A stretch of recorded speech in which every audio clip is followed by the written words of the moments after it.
a big thing that I was curious about just personally, uh, I've seen all the films that you guys have done. This Kurt Warner story seems to go hand in hand with a lot of things that you like to try to do. So, Yeah. what for you specifically drew you to that Kurt Warner story?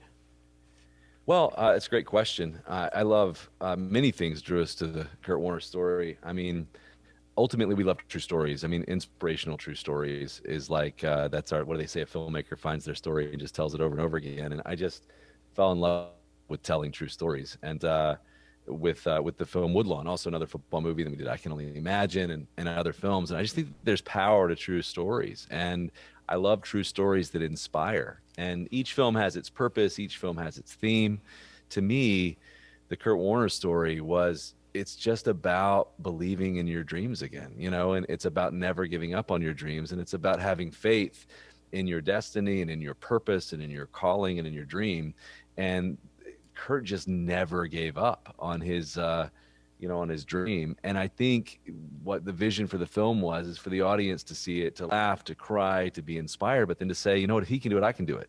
And it's a movie about rekindling the dreams of the audience and about remembering, hey, you know what, I think I can. There's things that I can accomplish as well, and that's important, I think, to remember. So it's really just, it's a story that deeply inspired me, that just gave me faith in my own sort of ambition and dreams again. And it's been a tough year and a half for all of us, and so I think it's a story that helps us believe in ourselves and in what we're destined to do. I think is really important and vital. And that's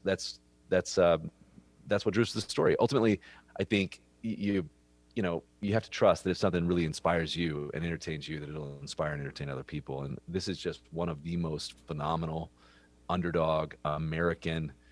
It's just the story of the American dream. It's an incredible love story, and we just fell in love instantly with both the story and with Kurt and Brenda Warner themselves. They're just the real deal. So I'm glad for audiences to see it everywhere Christmas Day. I think it's great that it's coming out Christmas Day. I think that's really cool. So I can't wait for people to experience what we've experienced. Oh yeah, and you mentioned that you love to tell these true stories.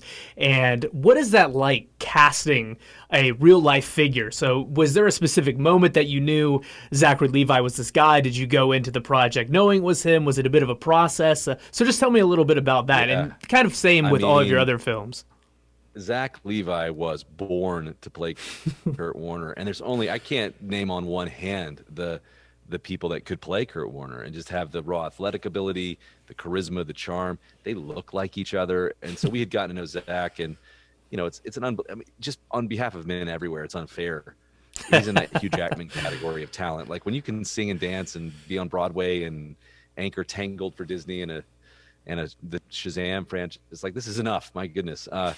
There should be a limitation on talent, but he's just incredible, and he's so much like Kurt, and so he was our first choice, and frankly, one of our only choices, just because I don't know who else would have played the role, and so it was so good when he committed, and then he met Kurt, and I'm like, it's unbelievable how much they favor, and he crushes the role, and then to add that to add an Academy Award winner like Anna Paquin. I remember the first conversation we had with her.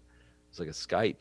I'm like, I feel like I just talked for 30 minutes to Brenda Warner. They are so much alike. They're just like Spitfires, and they have this zest and this passion and this absolutely authentic personality. And then to add Dennis Quaid, we did the movie I Can Only Imagine with him. One of our producers, Mark Jardy, did the movie Rookie. That was his first film. He did it with Dennis Quaid. So it was sort of a homecoming on all fronts to have Dennis back involved. And it's an incredible cast. And you feel when you watch the movie their level of enthusiasm and commitment to the story and to the characters, and you just feel that passion and excitement. It really comes through, in the film. And again, I can't wait for people to see it and to see them. I mean, I'm very, very proud of Zach and Anna and their portrayal in the movie. Oh yeah. So something that in Woodlawn, you mentioned that other football movie that you worked on there, and then seeing some clips from American Underdog. These football scenes that you guys have in these movies are incredible. So just tell me a little bit about the process of shooting those scenes, how the Yeah. choreography is different between other scenes that you would do there, because they look amazing. Thank you. I can't wait for the audience to see American Underdog and to see it on the big screen, because I think we're going to give you football like you haven't seen it before. And it's just, as you know, when he's finally out on that field in that Rams uniform, it's just, we go to large format and then we just throw the kitchen sink of technology at it to immerse the audience into the game. You know, my first job was for ESPN. I was I'm not saying it was the right thing to do, but I neglected to inform them of my age because the cameraman got sick when I was 15, and I worked as a cameraman and just fell in love, like joined the circus and worked. I mean, because I lived at the time in Alabama, and just I mean worked all over the Southeast, and so my brother and I, for 10 years, we filmed the sport, and as you would typically film it, with cameras far away, zoomed way in. But we really felt with both Woodlawn, we started thinking this way, and then with Kurt Warner, I think we just greatly amplified the approach. Was we want to put the audience in the game. We want things to be flying by you in ways that make you flinch, and we want it to be this visceral, cinematic, big screen experience. And I think we were able to do that in a way that's spectacular. I just saw the film with all of the sound design. Matt, who's our sound designer, won a lot of Emmys on Game of Thrones, and all the visual effects and all these digital stadiums, and it's like I was blown away. You know, I was just like, this is unbelievable. And so we wanted to give the audience sort of an immersive experience into the game. So it's not how you normally see the game of football, and it's just so exciting. It's like, how would John Wick do this? You know, that type of thing, in terms of just putting the camera into the experience. And it just starts with a great team. And Mark Ellis, the sports coordinator, who does just about everything, every sports movie made, what he was able to do, the level of passion and dedication that the athletes brought to the table, the way they choreographed the plays exactly as they happened, so we're able to cut in and out of the real footage, was so cool. And I'm just very, very proud. It's just the back third of the film when he finally has that Rams jersey on is so cool. And our desire in that, because it's an inspirational love story, and that's the heart of the movie. And so you're just with this couple, you're with this guy and his dreams. So when he finally steps out on that field, we wanted it to really amplify the experience. And so it's really cool. And we took that methodology from Woodlawn and really amplified it, and created an immersive experience. And that's one of the things I'm most excited about the audience seeing, at Christmas when it opens in theaters. Oh yeah, and something that I find incredibly interesting with all of your movies is your partnership with your brother. So tell me about how that experience has been moving forward through all these different projects. Well, my brother and I have worked together since I was 15 and he was 18. Actually, we worked at a cable station before that, when I was like 12 and he was 15. And it's just been a great partnership. And we love making movies together. We argue a lot, but we're always just passionate about the best idea winning.